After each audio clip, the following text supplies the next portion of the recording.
नाम द्वितीयो भीमयेव च पूर्णप्रज्ञस्तृतीयस्तु भगवत्कार्यसाधकः बुद्धिर्बलं यशोधैर्यं निर्भयत्वम् अरोगता नमस्कार गुरुಗಳೇ. शाक्यं वाक्पटुत्वं च हनुमत्स्मरणात् भवेत् पृथ्वीमण्डलमध्यस्थाः पूर्णबोधमतानुगाः वैष्णवा विष्णुहृदयाः तन्नमस्ये गुरुन् मम जन्माद्यस्य यतोऽन्वयादितरतश्चार्थेष्वभिज्ञस्वराट् येने ब्रह्महृदाय आदिकवये मुह्यन्ति यं सूरयः तेजो वारिमृदां यथा विनिमयो यत्र त्रिसर्गो मृषा धाम्ना स्वेन सदा निरस्तकुहकं सत्यं परं धीमहि दृष्टिस्थित्यप्येहा नियतिदृशितमो बन्धमोक्षाश्च यस्मात् अस्य श्रीब्रह्मरुद्रप्रभृतिसुरनरद्वेषशत्रुरात्मकस्य विष्णोर्व्यस्ताः समस्ताः सकलगुणनिधिः सर्वदोषव्यपेतः पूर्णानन्दो व्ययो यो गुरुरपि परमः चिन्तयेतं महान्तम् यं प्रव्रजन्तमनुपेतमपेतकृत्यं द्वैपायनो विरहकातर आजुहाव पुत्रेति तन्मयतया तरवोऽपि नेदुः तं सर्वभूतहृदयं मुनिमानतोऽस्मि श्रीगुरुभ्यो नमः हरिः ओम् ಶ್ರೀಮದ್ಭಾಗವತದ ಚತುರ್ಥ ಸ್ಕಂದದ 11ನೇ ಅಧ್ಯಾಯದಲ್ಲಿ ಇವತ್ತು 46ನೇ ಶ್ಲೋಕ. ಏವಂ ಪ್ರವರ್ತತೆ ಸರ್ಗಃ ಸ್ಥಿತಿಃ ಸಂಯಮ ಏವ ಚ ಗುಣೌ ವ್ಯತಿಕರಾದ್ರಾಜನ್ ಮಾಯಯಾ ಪರಮಾತ್ಮನಃ. ಸ್ವಯಂಭುವ ಮನು ಮಹಾರಾಜರು ತನ್ನ ಮೊಮ್ಮಗನಾದಂತಹ ಧ್ರುವನಿಗೆ ಉಪದೇಶವನ್ನ ಮಾಡ್ತಾ ಮುಂದುವರಿಸ್ತಾ ಇದ್ದಾರೆ. ಭಗವಂತನ ಮಹಿಮೆಗಳನ್ನ ವರ್ಣನೆ ಮಾಡ್ತಾ ಇದ್ದಾರೆ. ಆ ಭಗವಂತನೇ ನಮಗೆ ಎಲ್ಲವನ್ನೂ ಕೂಡ ಮಾಡ್ತಕ್ಕಂಥವನು, ಅವನಿಂದಲೇ ಈ ಜಗತ್ತು ಸೃಷ್ಟಿಯಾಗಿದೆ ಅನ್ನೋ ವಿಷಯವನ್ನ ಹೇಳ್ತಾ ಬರ್ತಾ ಇದ್ದಾರೆ. ಆದಿಕಾಲದಲ್ಲಿ ಪಂಚಭೂತಗಳಿಂದ ಆರಬ್ಧವಾಗಿರ್ತಕ್ಕಂತಹ ಒಂದು ಸ್ತ್ರೀ ಶರೀರ ಮತ್ತೊಂದು ಪುರುಷ ಶರೀರ ಎರಡನ್ನ ಸೃಷ್ಟಿ ಮಾಡಿದ. ಆನಂತರ ಆ ಎರಡು ಶರೀರಗಳು ಜೊತೆಗೂಡಿದಾಗ ಸ್ತ್ರೀ ಪುರುಷರ ಸೃಷ್ಟಿ ಪ್ರಾರಂಭ ಆಯಿತು ಅಂತ ಹಿಂದಿನ ಶ್ಲೋಕದಲ್ಲಿ ನೋಡಿದ್ವಿ. ಈ ರೀತಿ ಪಂಚಭೂತಗಳಿಂದಲೇನೆ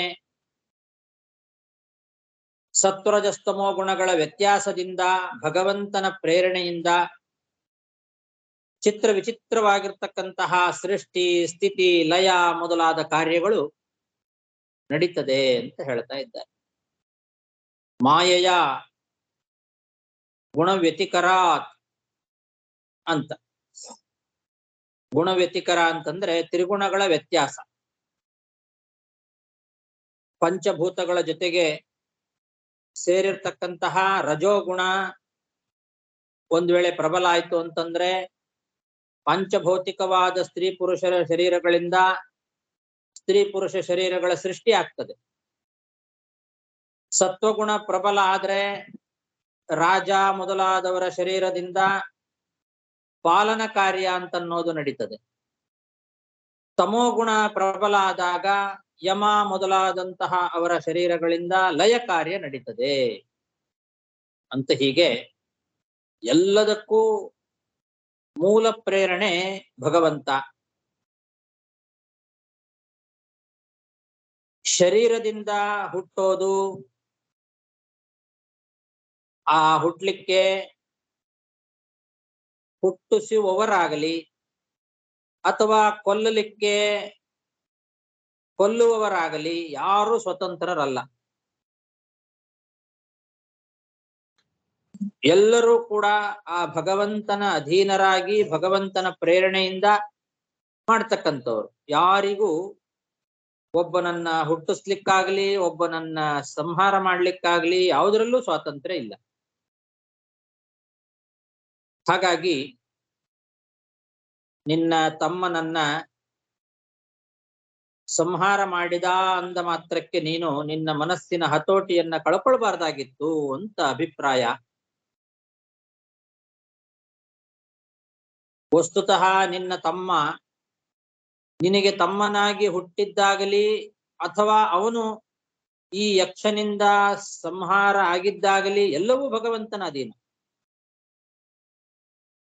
ಹಾಗಾಗಿ ನೀನು ಸುಮ್ಮನೆ ಕೋಪ ಮಾಡ್ಕೊಳ್ಳೋದ್ರಲ್ಲಿ ಅರ್ಥ ಇಲ್ಲ ಅನ್ನೋ ಅಭಿಪ್ರಾಯದಿಂದ ಸ್ವಯಂಭುವ ಮನು ಧ್ರುವನಿಗೆ ಉಪದೇಶವನ್ನ ಮಾಡ್ತಾ ಇದ್ದಾನೆ. ಏವಂ ಪ್ರವರ್ತತೆ ಸರ್ಗಃ ಸ್ಥಿತಿ ಸಂಯಮ ಏವ ಚ ಗುಣಂ ವ್ಯತಿಕರಾದ್ರಾಜನ್ ಮಾಯಯಾ ಪರಮಾತ್ಮನಃ ನಿಮಿತ್ತ ಮಾತ್ರಂ ತತ್ರಾತ್ಮ ನಿರ್ಗುಣ ಪುರುಷರ್ಷಭ ವ್ಯಕ್ತಾವ್ಯಕ್ತಮಿದಂ ವಿಶ್ವಂ ಯತ್ರ ಭ್ರಮತಿ ಲೋಹವತ್. ಮತ್ತೊಂದು ದೃಷ್ಟಾಂತವನ್ನ ಕೊಡುವ ಮೂಲಕವಾಗಿ ಈ ವಿಷಯವನ್ನ ಸ್ಪಷ್ಟಪಡಿಸ್ತಾ ಇದ್ದಾರೆ ಮನು ಮಹಾರಾಜರು.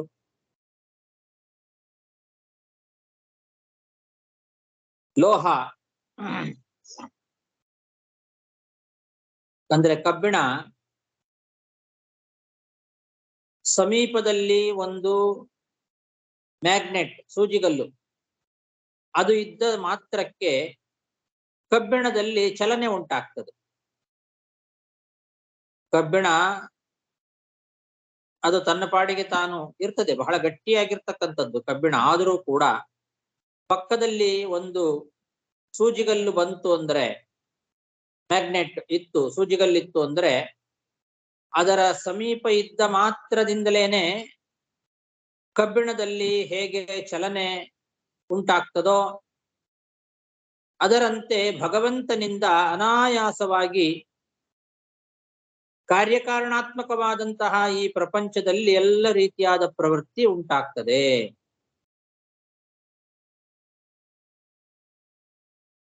ಆದ್ರಿಂದ ಆ ಭಗವಂತ ಪುರುಷೋತ್ತಮ ಅಂತ ಕರೆಸ್ಕೊಂಡಿದ್ದಾನೆ, ಪುರುಷರ್ಷಭ. ಅವನು ಮಾತ್ರ ನಿರ್ಗುಣ ಅಂದ್ರೆ ಗುಣತ್ರಯ ರಹಿತನಾಗಿದ್ದಾನೆ. ಅವನು ಈ ಪ್ರಪಂಚಕ್ಕೆ ಕರ್ತ ಅಂತ ಕರೆಸ್ಕೊಂಡಿದ್ದಾನೆ. ಈ ಪ್ರಪಂಚವನ್ನ ಅವನು ನಿರ್ಮಾಣ ಮಾಡ್ತಾನೆ ಹೊರತು ತಾನೇ ಪ್ರಪಂಚವಾಗಿ ಪರಿಣಾಮ ಆಗೋದಲ್ಲ. ಉಪಾದಾನ ಕಾರಣ ಅಂತಂದ್ರೆ ತಾನೇ ಕಾರ್ಯವಾಗಿ ಪರಿಣಾಮವನ್ನು ಹೊಂದತಕ್ಕಂಥದ್ದು ಯಾವುದು, ಅದಕ್ಕೆ ಉಪಾದಾನ ಕಾರಣ ಅಂತ ಕರೀತಾರೆ. ಭಗವಂತ ಈ ಜಗತ್ತಿಗೆ ಉಪಾದಾನ ಕಾರಣ ಅಲ್ಲ, ಅವನು ನಿಮಿತ್ತ ಕಾರಣ. ಅಂದ್ರೆ ತಾನು ಪ್ರಪಂಚವಾಗಿ ಪರಿಣಾಮವನ್ನು ಹೊಂದೋದಿಲ್ಲ, ಅದು ಪ್ರಕೃತಿ. ತ್ರಿಗುಣಾತ್ಮಕವಾದ ಯಾವ ಒಂದು ಪ್ರಕೃತಿ ಇದೆ ಆ ಪ್ರಕೃತಿ ಈ ಜಗತ್ತಿಗೆ ಉಪಾದಾನ ಕಾರಣ. ಅಂದ್ರೆ ಪ್ರಕೃತಿ ಈ ಜಗತ್ತಾಗಿ ಪರಿಣಾಮವನ್ನು ಹೊಂದುತ್ತದೆ. ಭಗವಂತ ಆ ರೀತಿ ಪ್ರಕೃತಿಯನ್ನು ಉಪಯೋಗಿಸಿಕೊಂಡು ಅದನ್ನ ಪರಿಣಾಮ ಮಾಡಿ ಈ ಪ್ರಪಂಚವನ್ನ ಸೃಷ್ಟಿ ಮಾಡ್ತಾನೆ. ಆದ್ರಿಂದ ಭಗವಂತ ಈ ಜಗತ್ತಿಗೆ ನಿಮಿತ್ತ ಕಾರಣ, ಪ್ರಕೃತಿ ಉಪಾದಾನ ಕಾರಣ. ಇಂತಹ ಈ ಒಂದು ಪ್ರಪಂಚದಲ್ಲಿ ಎಲ್ಲ ಪ್ರವೃತ್ತಿಗಳು ಕೂಡ ಅದು ಭಗವಂತನಿಂದಲೇ ಆಗ್ತದೆ. ಚೇತನಾತ್ಮಕವಾದ ಪ್ರಪಂಚ ಭಗವಂತನ ಪ್ರೇರಣೆಯಿಂದಲೇ ಆಗ್ತದೆ. ಹೇಗೆ ಅಂತಂದ್ರೆ ಸೂಜಿಗಲ್ಲು ಪಕ್ಕದಲ್ಲಿ ಇದ್ದಾಗ ಕಬ್ಬಿಣದಲ್ಲಿ ಹೇಗೆ ಚಲನೆ ಉಂಟಾಗ್ತದೋ ಹಾಗೆ ಅಂತ ಹೀಗೆ ದೃಷ್ಟಾಂತವನ್ನ ಕೊಟ್ಟು ಮನು ಮಹಾರಾಜರು ಧ್ರುವನಿಗೆ ತಿಳಿಸ್ತಾ ಇದ್ದಾರೆ, ಉಪದೇಶ ಮಾಡ್ತಾ ಇದ್ದಾರೆ ಅಂತ ಮೈತ್ರೇಯರು ವಿದುರನಿಗೆ ಹೇಳ್ತಾ ಇದ್ದಾರೆ. ಇಲ್ಲಿ ಸೂಜಿಗಲ್ಲಿನ ದೃಷ್ಟಾಂತವನ್ನ ಕೊಟ್ಟಿದ್ದಾರೆ. ಸೂಜಿಗಲ್ಲು ಅಂತಂದ್ರೆ ಮ್ಯಾಗ್ನೆಟ್. ಅದರ ದೃಷ್ಟಾಂತವನ್ನ ಕೊಟ್ಟದ್ದು ಯಾವ ಅಂಶದಲ್ಲಿ ಅನ್ನೋದನ್ನ ಚೆನ್ನಾಗಿ ನಾವು ತಿಳ್ಕೊಳ್ಬೇಕು. ಈ ಶ್ಲೋಕ ನೋಡಿದರೆ ವ್ಯಕ್ತಾವ್ಯಕ್ತಮಿದಂ ವಿಶ್ವಂ ಯತ್ರ ಭ್ರಮತಿ ಲೋಹವತ್ ಅಂತಿದೆ. ಯತ್ರ ಲೋಹವತ್ ಭ್ರಮತಿ ವಿಶ್ವಂ ಅಂತ. ಈ ಸೂಜಿಗಲ್ಲಿನ ದೃಷ್ಟಾಂತ ಎಲ್ಲಿಗೆ ಅನ್ವಯ ಮಾಡ್ಕೊಳ್ಬೇಕು? ಇದನ್ನ ಯಾವ ಅಂಶದಲ್ಲಿ ಸೂಜಿಗಲ್ಲಿನ ದೃಷ್ಟಾಂತ ಕೊಟ್ಟಿದ್ದಾರೆ? ಕಬ್ಬಿಣ ಚಲನೆ ಮಾಡಬೇಕು ಅಂತಾದ್ರೆ ಸೂಜಿಗಲ್ಲು ಚಲಿಸೋದಿಲ್ಲ, ಅದು ಸುಮ್ಮನೆ ಇರ್ತದೆ. ಮ್ಯಾಗ್ನೆಟ್ ಒಂದು ಕಡೆ ಸುಮ್ಮನೆ ಇರ್ತದೆ, ಕಬ್ಬಿಣ ಮಾತ್ರ ಚಲಿಸ್ತಾ ಇರ್ತದೆ. ಹಾಗೆ ಭಗವಂತ ಏನೂ ಮಾಡದೆ ಸುಮ್ಮನೆ ದೂರದಲ್ಲಿ ಇರ್ತಾನ? ಮ್ಯಾಗ್ನೆಟ್ ಯಾವ ತರ ಒಂದೇ ರೀತಿ ಒಂದೇ ಕಡೆಯಲ್ಲಿರುತ್ತೆ ಆ ರೀತಿ ದೂರದಲ್ಲಿ ಇರ್ತಾನೆ. ಈ ಜಗತ್ತು ಮಾತ್ರ ತಿರುಗ್ತಾ ಇರ್ತದೆ, ಜಗತ್ತಿನಲ್ಲಿ ಮಾತ್ರ ಪ್ರವೃತ್ತಿ ಉಂಟಾಗ್ತದೆ, ಭಗವಂತ ಸುಮ್ಮನೆ ಒಂದು ಕಡೆ ಕೂತಿರ್ತಾನೆ ಅಂತ ಸೂಜಿಗಲ್ಲಿನ ದೃಷ್ಟಾಂತವನ್ನ ಕೊಟ್ರೆ ಈ ರೀತಿ ನಮಗೆ ಕಲ್ಪನೆ ಬರ್ತದೆ. ಯಾಕೆಂದ್ರೆ ಅದು ಮ್ಯಾಗ್ನೆಟ್ ಚಲನೆ, ಮ್ಯಾಗ್ನೆಟ್ ನಲ್ಲಿ ಚಲನೆ ಇಲ್ಲ, ಅದು ಒಂದೇ ಕಡೆಯಲ್ಲೇ ಇರ್ತದೆ. ಅದು ಇರೋದ್ರಿಂದ ಕಬ್ಬಿಣ ಮಾತ್ರ ತಿರುಗ್ತದೆ. ಹಾಗೆ ಆ ಅಂಶದಲ್ಲಿ ದೃಷ್ಟಾಂತ ಕೊಟ್ಟಿದಾರಾ ಅಂದ್ರೆ ಅಲ್ಲ. ಭಗವಂತ ಸುಮ್ಮನೆ ಒಂದು ಕಡೆಗೆ ದೂರದಲ್ಲಿ ಇರೋದಿಲ್ಲ. ಆದ್ರೆ ಬೇರೆ ವ್ಯಾಖ್ಯಾನಕಾರರೆಲ್ಲ ಹಾಗೆ ಹೌದು ಅಂತಾರೆ. ಭಗವಂತ ಎಲ್ಲದಕ್ಕೂ ಕಾರಣ. ಹೇಗೆ ಅವನು ಒಂದು ಕಡೆಯಲ್ಲಿ ಸುಮ್ಮನೆ ಕೂತಿರ್ತಾನೆ, ಅಲ್ಲೇ ಒಂದೇ ಕಡೆಯಲ್ಲಿ ಕೂತು ಈ ಇಡೀ ಜಗತ್ತಿನ ಚಲನೆಗೆ ಅವನು ಕಾರಣ ಆಗಿದ್ದಾನೆ. ಕಾಲ, ಆಕಾಶ ಮೊದಲಾದವುಗಳು ಕೂಡ ಈ ಜಗತ್ತಿಗೆ ಕಾರಣ. ಅದೆಲ್ಲ ಹೇಗೆ ಸಾಧಾರಣ ಕಾರಣವೋ ಹಾಗೆ ಭಗವಂತನು ಕೂಡ ಈ ಜಗತ್ತಿಗೆ ಸಾಧಾರಣ ಕಾರಣ. ಸಾಧಾರಣ ಕಾರಣ ಅಂತಂದ್ರೆ ಕಾಮನ್ ಅಂತ ಅರ್ಥ.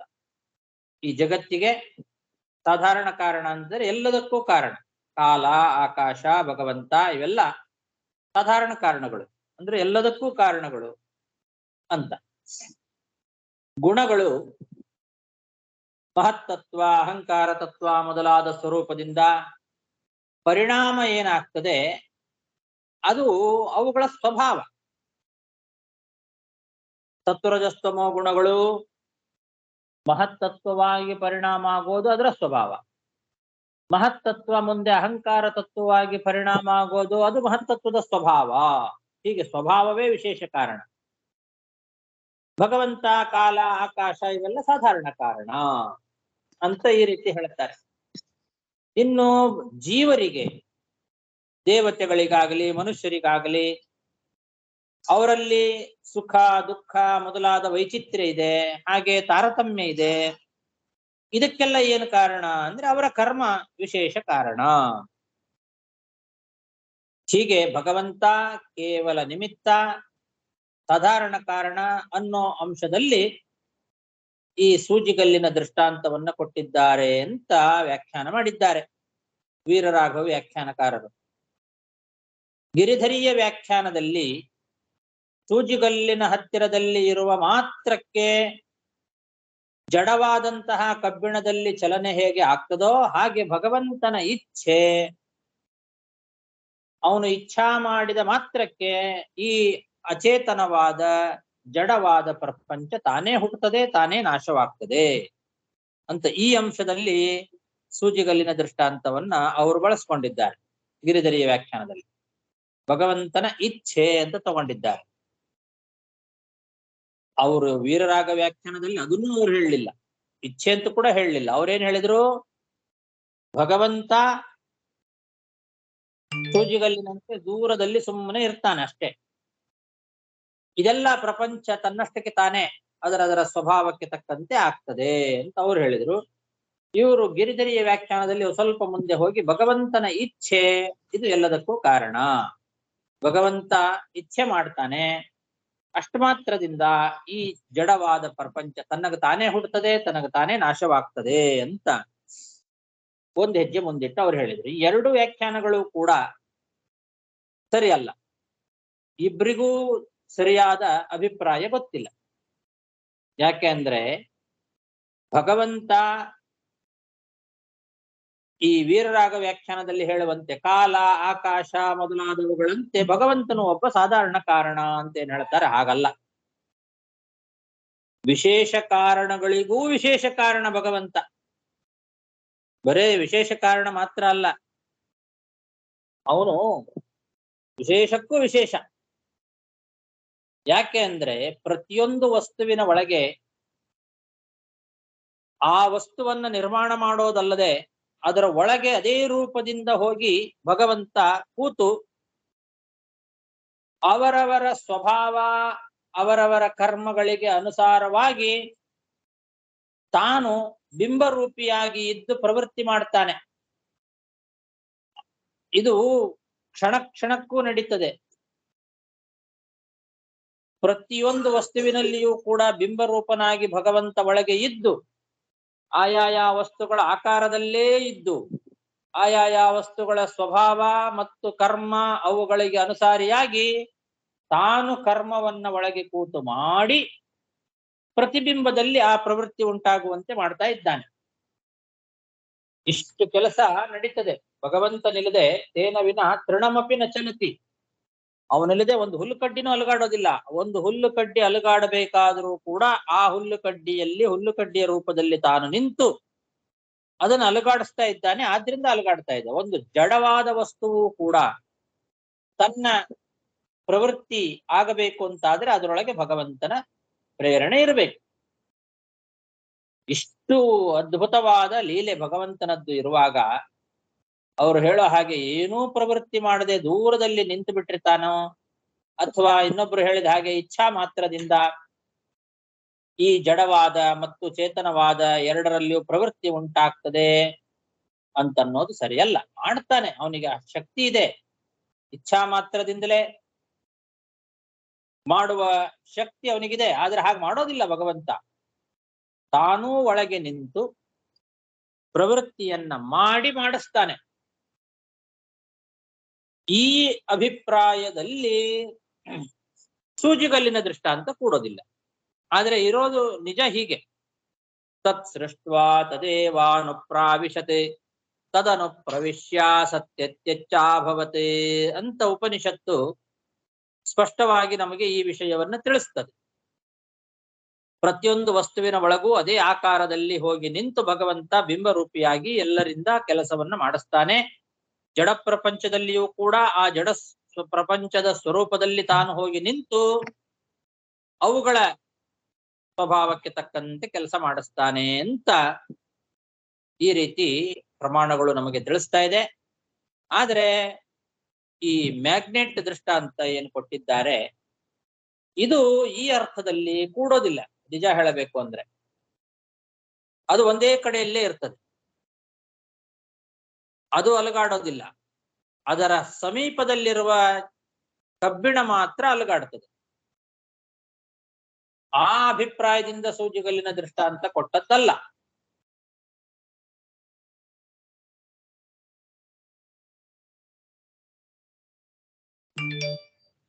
ಹಾಗಾಗಿ ನಾವು ಸೂಜಿಗಲ್ಲಿನ ದೃಷ್ಟಾಂತವನ್ನ ಕೊಟ್ಟದ್ದು ಆ ಸೂಜಿಗಲ್ಲಿನ ಸಮೀಪದಲ್ಲಿ ಇದ್ದ ಮಾತ್ರಕ್ಕೆ ಕಬ್ಬಿಣದಲ್ಲಿ ಚಲನೆ ಹೇಗೆ ಉಂಟಾಗ್ತದೋ, ಅಂದ್ರೆ ಜಡ ಕಬ್ಬಿಣದಲ್ಲಿ ಜಡವಾದರೂ ಚಲನೆ ಹೇಗೆ ಬರ್ತದೆ ಅಂತನ್ನೋದಕ್ಕೆ ಮಾತ್ರ ಅದು ಪಕ್ಕದಲ್ಲಿ ಆ ಸೂಜಿಗಲ್ಲಿನ ಸಂಪರ್ಕ ಇದ್ದದ್ರಿಂದ ಜಡವಾಗಿದ್ರೂ ಕೂಡ ಅದರಲ್ಲಿ ಪ್ರವೃತ್ತಿ ಉಂಟಾಗ್ತದೆ ಅನ್ನೋ ಅರ್ಥದಲ್ಲಿ ಮಾತ್ರ ಕೊಟ್ಟದ್ದೇ ಹೊರತು ಅವನೇನೂ ಮಾಡದೆ ಸುಮ್ಮನೆ ಇರ್ತಾನೆ ಅಂತ ತಿಳ್ಕೊಳ್ಬಾರದು. ಆ ಕಬ್ಬಿಣದಲ್ಲಿ ಚಲನೆ ಬರಲಿಕ್ಕೆ ಪ್ರಧಾನವಾದ ಕಾರಣ ಆ ಸೂಜಿಗಲ್ಲು. ಹಾಗೆ ಇಡೀ ಜಗತ್ತಿನಲ್ಲಿ ಪ್ರವೃತ್ತಿ ಉಂಟಾಗಲಿಕ್ಕೆ ಪ್ರಧಾನ ಕಾರಣ ಭಗವಂತ. ಭಗವಂತನ ಪ್ರೇರಣೆ ಇಲ್ಲದೆ ಯಾರಲ್ಲಿಯೂ ಯಾವುದೇ ರೀತಿಯಾದ ಒಂದು ಕ್ರಿಯೆ ಉಂಟಾಗಲಿಕ್ಕೆ ಸಾಧ್ಯ ಇಲ್ಲ ಅನ್ನೋ ಅರ್ಥದಲ್ಲಿ ಮಾತ್ರ ಸೂಜಿಗಲ್ಲಿನ ದೃಷ್ಟಾಂತವನ್ನ ಇಟ್ಟುಕೊಳ್ಬೇಕೇ ಹೊರತು ಅವನು ಸುಮ್ಮನೆ ಇರ್ತಾನೆ, ಏನು ಮಾಡೋದಿಲ್ಲ, ಅಥವಾ ಇಚ್ಛಾ ಮಾಡಿ ಸುಮ್ಮನೆ ಕೂತಿರ್ತಾನೆ, ಉಳಿದದ್ದೆಲ್ಲ ಅವರವರ ಸ್ವಭಾವ ತಕ್ಕಂತೆ ಆಗ್ತಾ ಹೋಗ್ತಾ ಇರ್ತದೆ ಅಂತ ಹಂಗೆಲ್ಲ ತಿಳ್ಕೊಳ್ಬಾರ್ದು. ಗುರುಗಳೇ, ಹಾ, ಈ ಸೂಜಿಕಲ್ಲು ಕೆಲಸ ಇರುವಾಗ ಪಕ್ಕದಲ್ಲಿರೋ ಕಬ್ಬಿಣ ಮಾತ್ರ ಬರುತ್ತೆ, ಆ ಸೂಜಿಕಲ್ಲು ಎಂಬುದು ಅದೇ ಜಾಗದಲ್ಲಿ ಕೂತಿರುತ್ತೆ ಅಲ್ವಾ? ಅದೇ ತರ ಪರಮಾತ್ಮ ನಮ್ಮಲ್ಲಿ ಇದು ಮಾಡುವಾಗ ಅವನಿಗೇನು ಪರಿಣಾಮ ಆಗೋದಿಲ್ಲ, ನಾವೇ ಬೇರೆ ಕೆಲಸಗಳು ಮಾಡ್ತೇವೆ ಅಂತ ಅರ್ಥ ಮಾಡ್ಬೋದಾ? ಅಲ್ಲ, ಅವನಿಗೇನು ಆಗೋದಿಲ್ಲ, ನಿಜ. ಪರಿಣಾಮ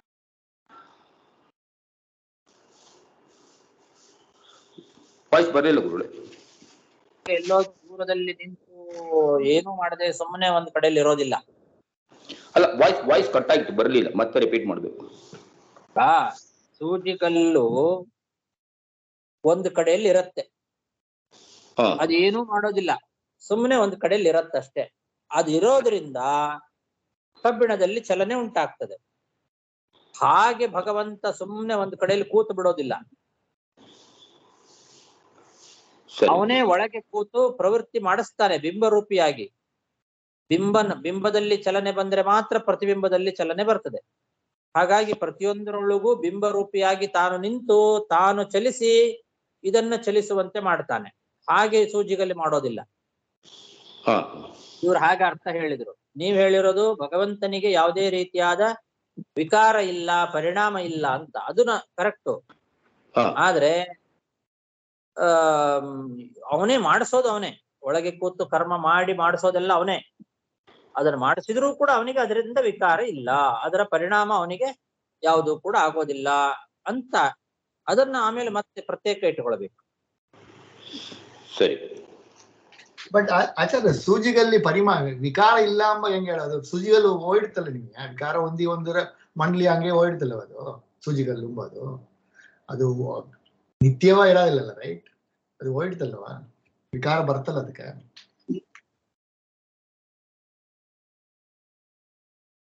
ವಿಕಾರ ಬರುತ್ತೆ ಅಂದ್ರೆ ಸೂಜಿಗಲ್ಲು ಯಾವಾಗ ಇತ್ತಿ ಅದು ಹಂಗೆ ಮಂಡ್ಲಿ ಇದ್ರೆ ಅದು ಹಂಗೆ ಮಕ್ಕಿ ಹೋಯ್ತಲ್ಲ ನಿಮ್ಗೆ, ರೈಟ್? ತುಂಬಾ ದಿನ ಇರೋದಿಲ್ಲಲ್ಲ, ರೈಟ್? ಅದು ಹಂಗೆ ಹೋಯ್ತಲ್ಲ, ಮಳೆ ಬರ್ತಾ ತೂರು ಬಿಡ್ತಾ ಗುಡಿ ಒಂದು ನಿಮ್ಗೆ. ಸೊ ವಿಕಾರ ಹೊಂದತ್ತಲ್ಲ ಅದು.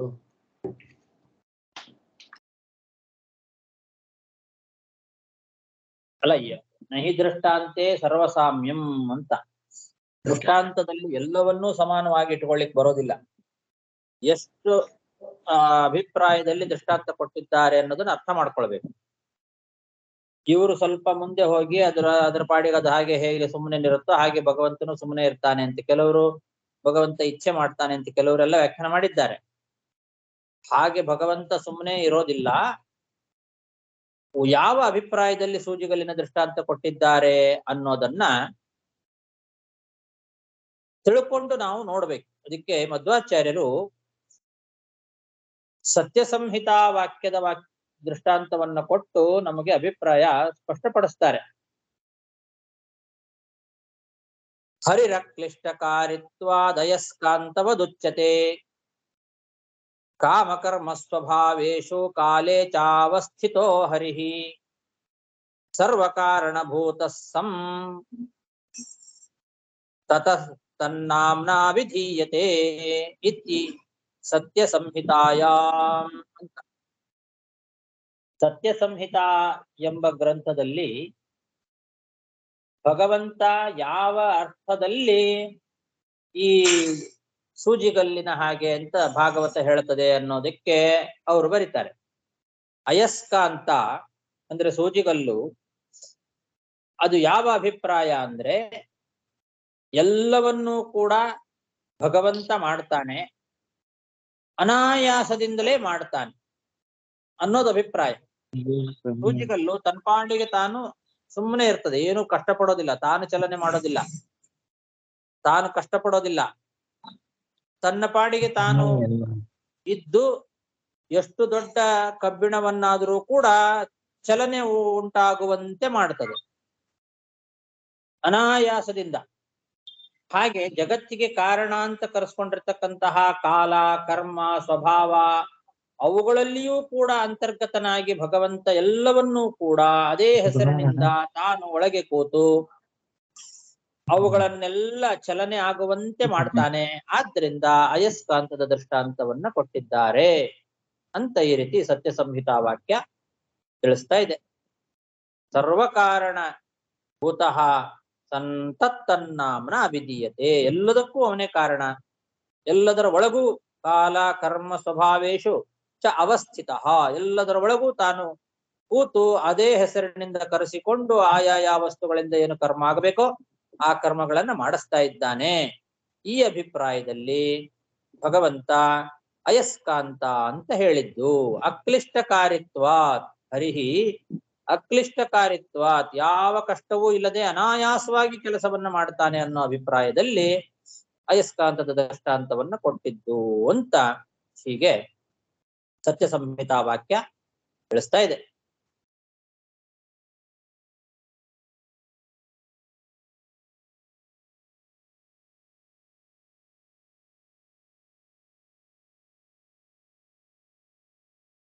ನಿಮಿತ್ತ ಮಾತ್ರಂ ತತ್ರಾತ್ಮ ನಿರ್ಗುಣ ಪುರುಷರ್ಷಭ ವ್ಯಕ್ತಾ ವ್ಯಕ್ತಮಿದಂ ವಿಶ್ವಂ ಯತ್ರ ಭ್ರಮತಿ ಲೋಹವತೆ.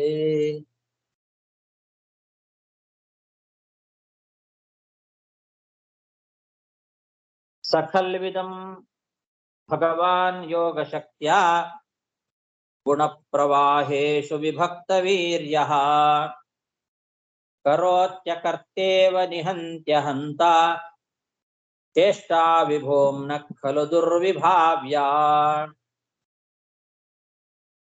ಮನು ಮಹಾರಾಜರು ತಮ್ಮ ಮಾತನ್ನ ಮುಂದುವರಿಸ್ತಾ ಧ್ರುವನಿಗೆ ಹೇಳ್ತಾ ಇದ್ದಾರೆ, ಒಬ್ಬ ತಂದೆ ಮಕ್ಕಳನ್ನ ಹುಟ್ಟಿಸೋದು,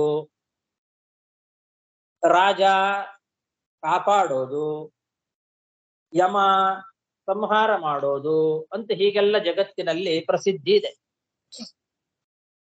ವಸ್ತುತಃ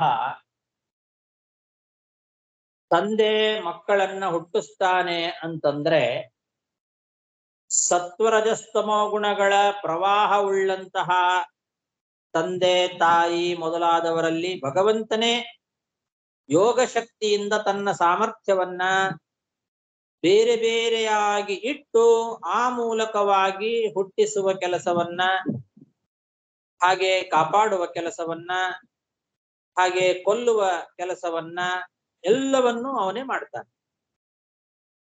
ಅವನಿಗೆ ಅದರಿಂದ ಏನು ಪ್ರಯೋಜನ ಇಲ್ಲ. ಯಾವ ಪ್ರಯೋಜನವೂ ಇಲ್ಲದೆ ಇರೋದ್ರಿಂದ ಅವನು ಅಕರ್ತ ಅಂತ ಕರೆಸ್ಕೊಳ್ತಾನೆ. ಕೆಲವು ಕಡೆಗೆ ಭಗವಂತನನ್ನ ಅಕರ್ತ ಅಂತ ಹೇಳೋದುಂಟು, ಅವನು ಕರ್ತ ಅಲ್ಲ ಅಂತ. ಏನು ಕರ್ತ ಅಲ್ಲ ಅಂದ್ರೆ ಏನು?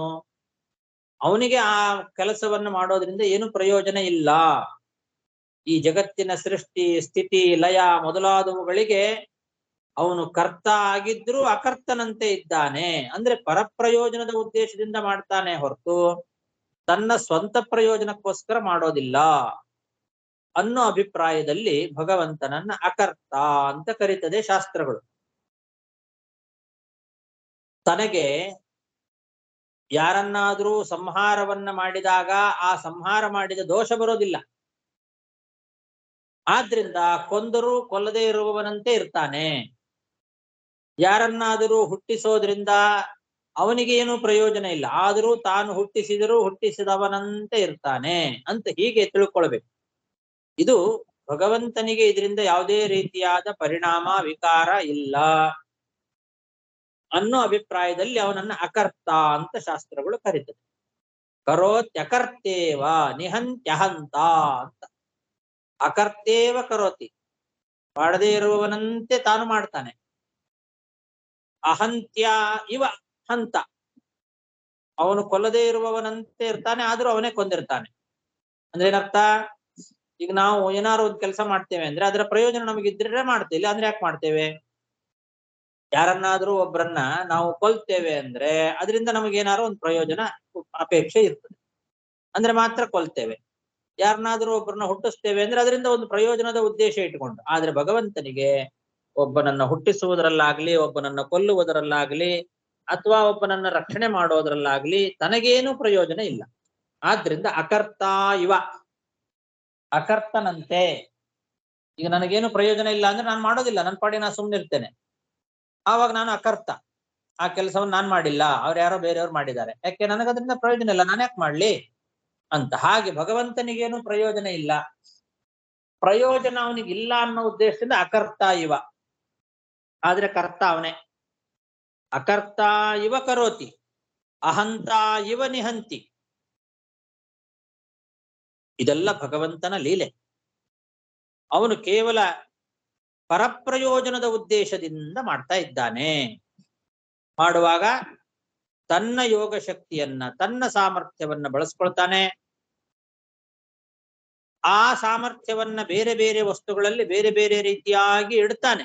ಆಯಾಯ ವಸ್ತುಗಳ ಸ್ವಭಾವ, ಕರ್ಮ ಮೊದಲಾದವುಗಳನ್ನ ನೋಡಿ ಅದಕ್ಕೆ ಸರಿಯಾಗಿ ಅವುಗಳಲ್ಲಿ ಸತ್ವರಜಸ್ತಮೋ ಗುಣಗಳ ಏನೊಂದು ಪ್ರವಾಹ ಇದೆ ಅವುಗಳನ್ನ ಎಷ್ಟೆಷ್ಟರ ಮಟ್ಟಿಗೆ ಇಡಬೇಕೋ ಅಷ್ಟೆಷ್ಟರ ಮಟ್ಟಿಗೆ ಇಟ್ಟು ಕೆಲವರ ಮೂಲಕವಾಗಿ ಮಕ್ಕಳನ್ನ ಹುಟ್ಟಿಸ್ತಾನೆ, ಕೆಲವರ ಮೂಲಕವಾಗಿ ದೇಶವನ್ನ ರಕ್ಷಣೆ ಮಾಡ್ತಾನೆ, ಕೆಲವರ ಮೂಲಕವಾಗಿ ಸಂಹಾರ ಮಾಡಿಸ್ತಾನೆ. ಯಮ ಮೊದಲಾದವರು ಸಂಹಾರ ಮಾಡ್ತಾರೆ ಅಂತ ನಾವು ತಿಳ್ಕೊಳ್ತೇವೆ, ರಾಜ ಮಂತ್ರಿ ಮೊದಲಾದವರು ದೇಶವನ್ನ ಕಾಪಾಡ್ತಾರೆ ಅಂತ ನಾವು ತಿಳ್ಕೊಳ್ತೇವೆ, ತಂದೆ ತಾಯಿಗಳು ಮಕ್ಕಳನ್ನ ಹುಟ್ಟಿಸ್ತಾರೆ ಅಂತ ನಾವು ತಿಳ್ಕೊಳ್ತೇವೆ. ಆದ್ರೆ ನಿಜವಾಗಲೂ ಅವರೆಲ್ಲರ ಒಳಗೆ ಇದ್ದುಕೊಂಡು ಅವರವರ ಆಯಾಯ ಯೋಗ್ಯತಾನುಸಾರವಾಗಿ ಸೃಷ್ಟಿ, ಸ್ಥಿತಿ, ಲಯ ಮೊದಲಾದ ಎಲ್ಲ ಕಾರ್ಯಗಳನ್ನು ಭಗವಂತನೇ ಮಾಡಿಸ್ತಾ ಇದ್ದಾನೆ.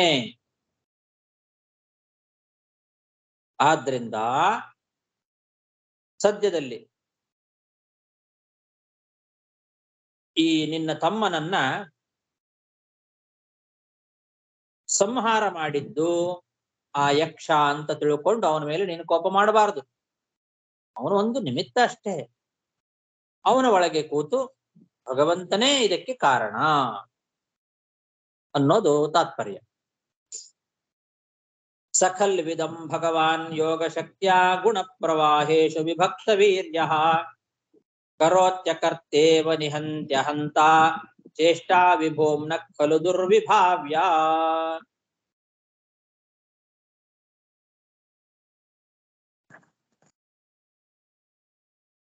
ವಿಭೂಮ್ನಃ ಚೇಷ್ಟಾ ಅಂತ. ವಿಭೂಮ ಅಂದ್ರೆ ಪೂರ್ಣ ಕಾಮ ಅಂತ ಅರ್ಥ. ಭೂಮ ಅಂದ್ರೆ ಪೂರ್ಣ. ವಿಭೂಮ್ನಃ ಪೂರ್ಣ ಕಾಮನಾದಂತಹ, ಪೂರ್ಣ ಶಕ್ತಿ ಉಳ್ಳಂತಹ ಭಗವಂತನ ದುರ್ವಿಭಾವ್ಯ ಚೇಷ್ಟ. ಇದು ನಮಗೆ ತಿಳಿಲಿಕ್ಕೆ ಅಸಾಧ್ಯವಾದಂತಹ ಚೇಷ್ಟೆ. ಇದು ದುರ್ವಿಭಾವ್ಯ.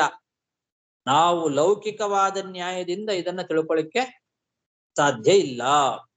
ಇಷ್ಟು ಅದ್ಭುತವಾದ ಕರ್ಮ ಇದು. ಇದೆಲ್ಲ ವೇದಗಳಲ್ಲಿ ಪ್ರಸಿದ್ಧವಾಗಿದೆ ಅನ್ನೋದನ್ನ ಖಲು ಅನ್ನೋ ಶಬ್ದ ತಿಳಿಸಿಕೊಡ್ತಾ ಇದೆ. ದುರ್ವಿಭಾವ್ಯ ಖಲು ಅಂತ. ಖಲು ಅನ್ನೋದು ಒಂದು ಅವ್ಯಯ. ಅದರ ಅಭಿಪ್ರಾಯ ಈ ಎಲ್ಲ ಭಗವಂತನ ಪೂರ್ಣ ಕಾಮತ್ವ, ಭಗವಂತನ ಚೇಷ್ಟೆಯಿಂದಲೇ ಇದೆಲ್ಲ ನಡೀತದೆ, ಅವನಿಲ್ಲದೆ ಯಾವುದೂ ಕೂಡ ಆಗೋದಿಲ್ಲ, ಅವನಿಗೆ ಮಾತ್ರ ಇದರಿಂದ ಏನು ಪ್ರಯೋಜನ ಇಲ್ಲ, ಅವನು ಪರಿಪೂರ್ಣ ವಿಭೂಮ ಅಂತನ್ನೋ ವಿಷಯ ಎಲ್ಲ ವೇದದಲ್ಲಿ ಪ್ರಸಿದ್ಧವಾಗಿರ್ತಕ್ಕಂಥದ್ದು ಅನ್ನೋದನ್ನ ಖಲು ಅಂತನ್ನೋ ಶಬ್ದ ತೋರಿಸಿಕೊಡ್ತಾ ಇದೆ. ಯಾಕೆಂದ್ರೆ ಇದೆಲ್ಲ ಲೋಕ ವಿರುದ್ಧ.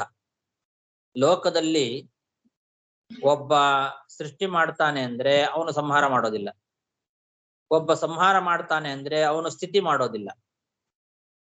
ಒಬ್ಬನಿಂದ ಸ್ಥಿತಿ ನಡೀತದೆ, ಒಬ್ಬನಿಂದ ಸಂಹಾರ ನಡೀತದೆ, ಒಬ್ಬನಿಂದ ಸೃಷ್ಟಿ ನಡೀತದೆ. ಇದೆಲ್ಲವನ್ನೂ ಕೂಡ ಮಾಡ್ತಕ್ಕಂಥವನು ಒಬ್ಬನೇ ಆಗ್ಲಿಕ್ಕೆ ಸಾಧ್ಯ ಇಲ್ಲ.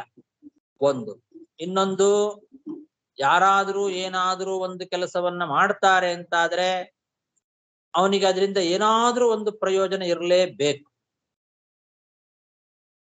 ಒಬ್ಬ ಹುಚ್ಚನು ಕೂಡ ಪ್ರಯೋಜನ ಇಲ್ಲದೆ ಏನು ಕೆಲಸ ಮಾಡೋದಿಲ್ಲ, ಅವನಿಗೂ ಏನೋ ಒಂದು ಪ್ರಯೋಜನ ಇರ್ತದೆ.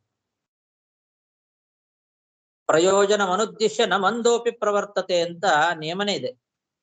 ಒಬ್ಬ ಮಂದ ಹೆಡ್ಡ ಅವನು ಕೂಡ ಏನು ಪ್ರಯೋಜನ ಇಲ್ಲದೆ ಒಂದು ಕೆಲಸ ಮಾಡೋದಿಲ್ಲ. ಹೀಗಿರುವಾಗ ಇಷ್ಟು ಅದ್ಭುತವಾದ ಕಾರ್ಯ, ಇಷ್ಟು ವ್ಯವಸ್ಥಿತವಾದ ರೀತಿಯಲ್ಲಿ ಭಗವಂತ ಸೃಷ್ಟಿ ಸ್ಥಿತಿ ಲಯ ಎಲ್ಲವನ್ನೂ ಕೂಡ ತಾನು ಒಳಗೆ ಕೂತು ಮಾಡ್ತಾ ಇದ್ದಾನೆ ಅಂದ್ರೆ ಇದರಿಂದ ಏನೂ ಪ್ರಯೋಜನ ಇಲ್ಲ ಅವನಿಗೆ ಅಂತ ಹೇಗೆ ಹೇಳ್ತೀರಿ?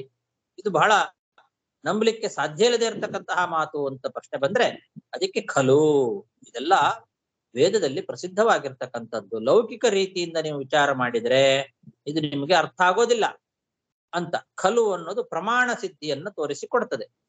ಲೌಕಿಕ ರೀತಿಯಲ್ಲಿ ನಿಮಗೆ ಇದು ಅರ್ಥ ಆಗದೆ ಇದ್ರೂ ಕೂಡ ಆಪ್ತ ಕಾಮಸ್ಯ ಕಾಸ್ಪೃಹ ಅಂತ ವೇದ ಹೇಳ್ತದೆ. ಅವನ ಆಪ್ತ ಕಾಮ, ಅವನಿಗೆ ಯಾವುದರ ಅಪೇಕ್ಷೆ ಇದೆ? ಸದಾ ಪರಿಪೂರ್ಣ. ಆದರೂ ಭಗವಂತ ನಮ್ಮ ಮೇಲಿನ ಕಾರುಣ್ಯದಿಂದ ಈ ಜಗತ್ತನ್ನ ಸೃಷ್ಟಿ ಮಾಡ್ತಾನೆ.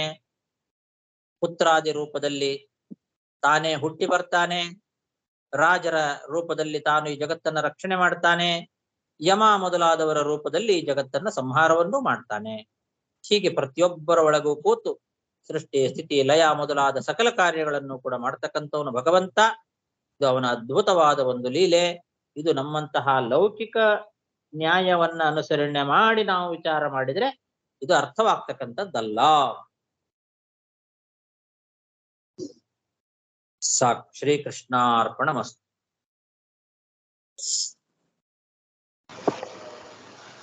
ನಮಸ್ಕಾರ ಗುರುಗಳು. ಈ 40ನೇ ಶ್ಲೋಕದಲ್ಲಿ ರತ್ನಾವಳಿಲಿ ಬಂದು ಅವರು ಬಂದು ಸತ್ಯ ಸಂಹಿತಾಂ ಅವರ ಕೋಟ್ನ ಇಲ್ಲಿ ಕೋಟ್ ಮಾಡಿ ಏನೋ ಹೇಳ್ತಾರೆ, ಕರ್ತೃತ್ವ ಸಾಮಾನ್ಯ ನಿಷೇಧೆ. ಅದು ಕೋಟ್ ಮಾಡಿ ಅಲ್ಲಿ ತಾತ್ಪರ್ಯ ಓದ ಶ್ಲೋಕ ಕೊಟ್ಟಿದ್ದಿಲ್ಲ, ಅದನ್ನ ಇಲ್ಲಿ ತೊಂದು ಈ ವಾಕ್ಯ ವಿರುದ್ಧಂ ಸ್ಯಾತ್ ಇತಿ ನ ಅಯಂ ಅರ್ಥ ಅಂತ ಕೊಟ್ಟಿದ್ದಾರೆ. ಅದೇನ ಹೇಳ್ತಾರೆ? ಸತ್ಯಸಂಹಿತಾವಾಕ್ಯವನ್ನ 47ನೇ ಶ್ಲೋಕದಲ್ಲಿ ಕೊಟ್ಟಿದ್ದಾರೆ. ಒಂದು ಇಲ್ಲಿ 48ನೇ ಶ್ಲೋಕದಲ್ಲಿ ಅದನ್ನ ಕೋಟ್ ಮಾಡಿ 8 ಕರ್ಸಿ ಶ್ಲೋಕ ಇಲ್ಲಿ ನೋಡಿಲ್ಲ 48 ಹೌದು ಹೌದು.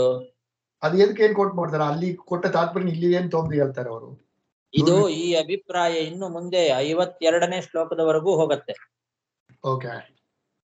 ಇದಕ್ಕೆಲ್ಲದಕ್ಕೂ ಸೇರಿಸಿ ಆಚಾರ್ಯರು ಅಲ್ಲಿ ಹೇಳಿದ್ದಾರೆ. ಹಾಗಾಗಿ ಕೆಲವರು ಈ ಒಂದು ಈಗೇನು ನಾನು ಸತ್ಯ ಸಂಹಿತಾ ವಾಕ್ಯವನ್ನ ಹೇಳಿದೆ ಅದು 52ನೇ ಶ್ಲೋಕ ಆದ ಮೇಲೆ ಬರುತ್ತೆ. ಓಕೆ. 52ನೇ ಶ್ಲೋಕದಲ್ಲಿ ಈ ಅಭಿಪ್ರಾಯವನ್ನ ಅಲ್ಲಿ ಕೊಟ್ಟಿದ್ದಾರೆ. ಅಲ್ಲಿ ಇನ್ನೂ ನಾನು ವಿಸ್ತಾರವಾಗಿ ಹೇಳ್ತೇನೆ ಅದು ಹೇಳುವಾಗ. ಅಲ್ಲಿವರೆಗೂ ಒಂದೇ ಅಭಿಪ್ರಾಯ ಇದೆಲ್ಲ. ಅಲ್ಲಿ ಮುಂದೆನೂ ಕೂಡ ಇದರ ನೆಕ್ಸ್ಟ್ ಶ್ಲೋಕದಲ್ಲೂ ಕೂಡ ಬರುತ್ತೆ.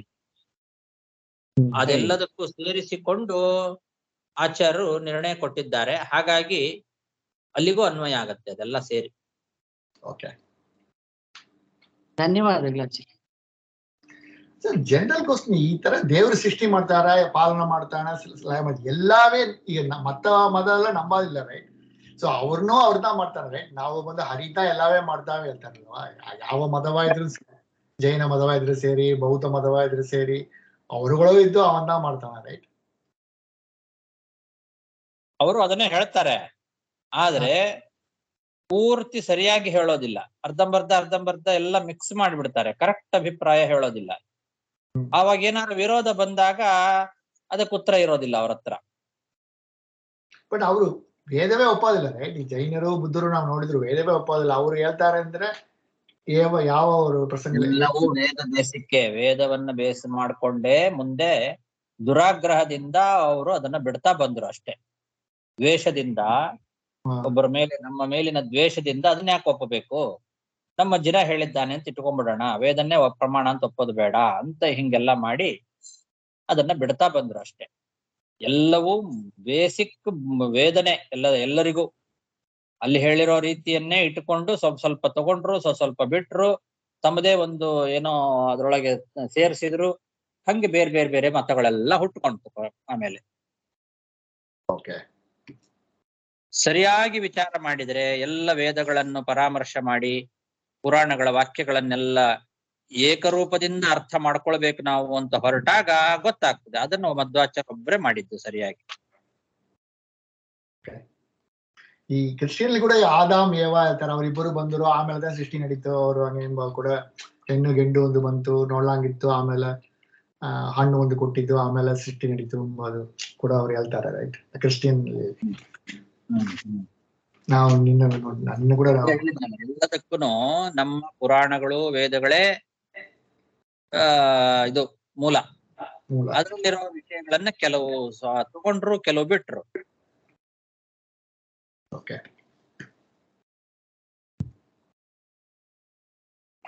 ಆಯ್ತು ಆಚಾರ್ಯ. ಹರಿಯೇ ನಮಃ. ನಮಸ್ಕಾರ ಆಚಾರ್ಯ. ಹರಯೇ ನಮಃ. ಧನ್ಯವಾದಗಳು. ಹರೇ ನಮಃ. ನಮಸ್ಕಾರ ಗುರುಗಳೇ. ನಮಸ್ಕಾರ ಹರೇ ಆಚಾರ್ಯ. ನಮಃ. ಹರೇ ನಮಃ. ನಮಸ್ಕಾರ. ನಮಸ್ಕಾರ ಗುರುಗಳೇ. ಹರಯೇ ನಮಃ.